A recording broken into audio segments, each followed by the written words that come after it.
Welcome back. So I'm going to share with you the biography of Sylvia Dubois, and it's in the first person. Dr. Larson went and interviewed her late in her life, and this is the first of that kind of biography. She is believed to have been born around 1788. She says it was about 1756, but I'm just reading what we have here. So to preserve her speech pattern, Dr. Larson wrote the book in a phonetic style, so it's kind of hard to read for me, so sometimes I might stumble, so bear with me. Have you always lived on this mountain, Sylvia? No, I was born on this mountain in an old tavern that used to stand near the rock mills. It stood upon the land now owned by Richard Scott.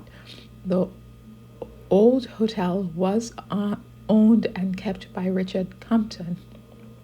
It was torn down a long while ago, and now you can't tell the spot on which it stood. My parents were slaves, and when my master moved down to Nashanik, I went along with them.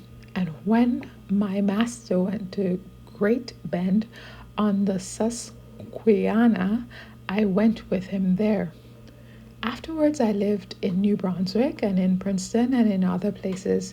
I came back to the mountain because I inherited a house and a lot of land and at my father's death. That's what brought me back to the mountain. Who was your father? My father was Cuffy Bard, and Cuffy, this is me, was like a known West African name, Cuffy Bard, a slave to John Bard. He, Cuffy, was a fifer in the Battle of Princeton.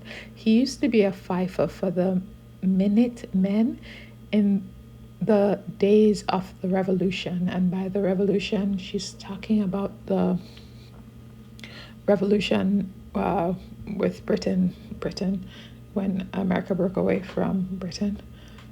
Who was your mother? My mother was Dorcas Compton, a slave to Richard Compton, the proprietor of the hotel at Rook's Mill.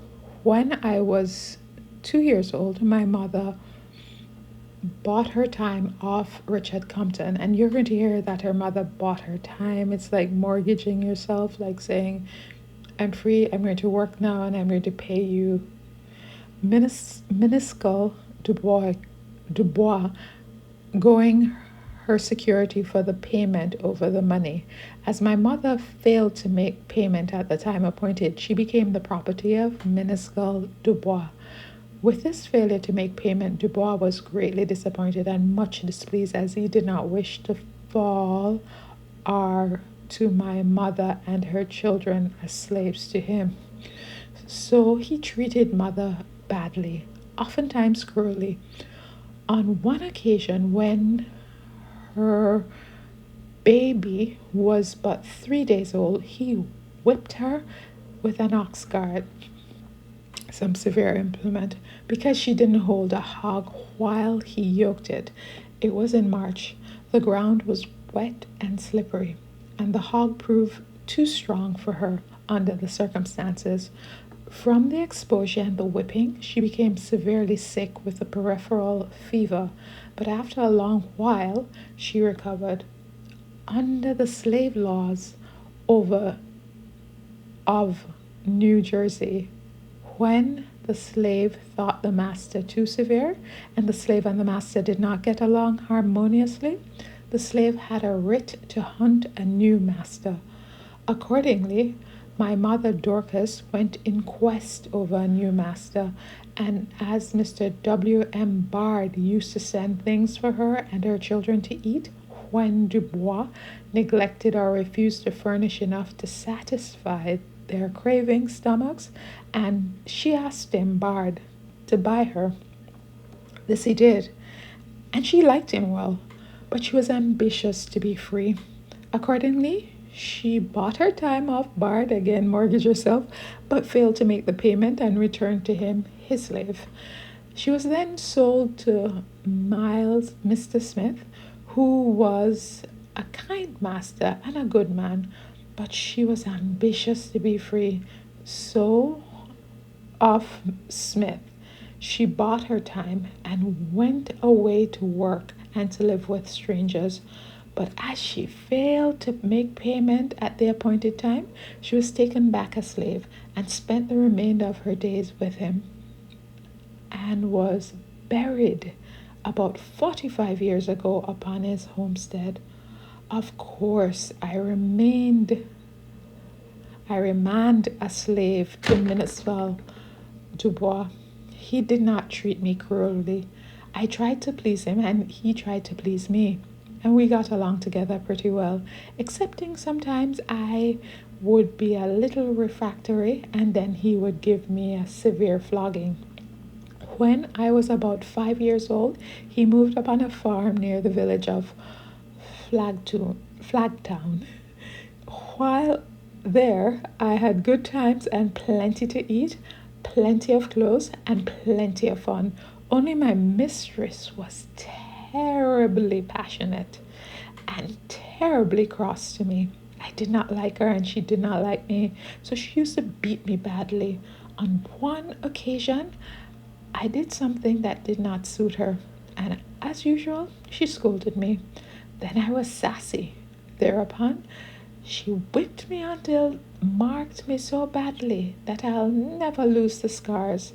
You can see the scars here upon my head today, and I will never lose them if I live another 100 years. When I was about 10 years old, the Battle of Monmouth occurred.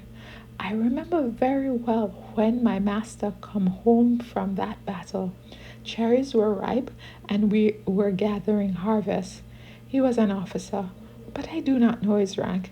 He told great stories about the battle and of the bravery of the New Jersey militia and about the conduct of General Washington. He said that whipped the British badly, but it was a desperate fight. He told us that the battle occurred on the hottest day he ever saw. He said he came near perishing from the excess of heat and from thirst, and that a great many did die for want of water.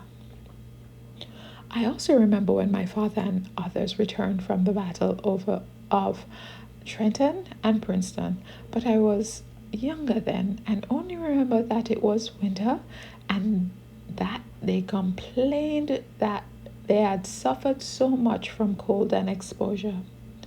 Before the Battle of Princeton, my master had been a prisoner of war. He had been captured and while fighting on the water somewhere near New York. I used to hear him tell how he and several others were crowded into a very small room in the hold of a vessel, the trapdoor securely fastened down, and the supply of fresh air so completely shut off that almost all who were thus imprisoned died in a few hours. In this place that were kept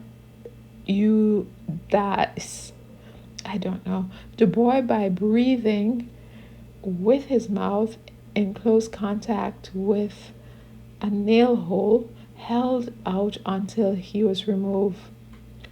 2 or 3 others were fortunate enough to find some other defects in the woodwork through which a scanty supply of air came. So I'm going to stop here. In that moment here, well, I love that she knows who her dad is, and her dad was a man who fought in the war, and her mom was just ambitious and constantly trying to get free of the oppression of slavery, even when they think, oh, this is not a bad master, she wanted out. And this image of them being trapped in the bottom of a ship as prisoners of war, it just made me think of the Middle Passage. That is some kind of poetic justice, enslaver trapped in the bottom of a ship. I don't know, but yeah, this is the first part. We haven't gotten to where she's going to use her fist to get her way out of slavery. Thank you so much for listening.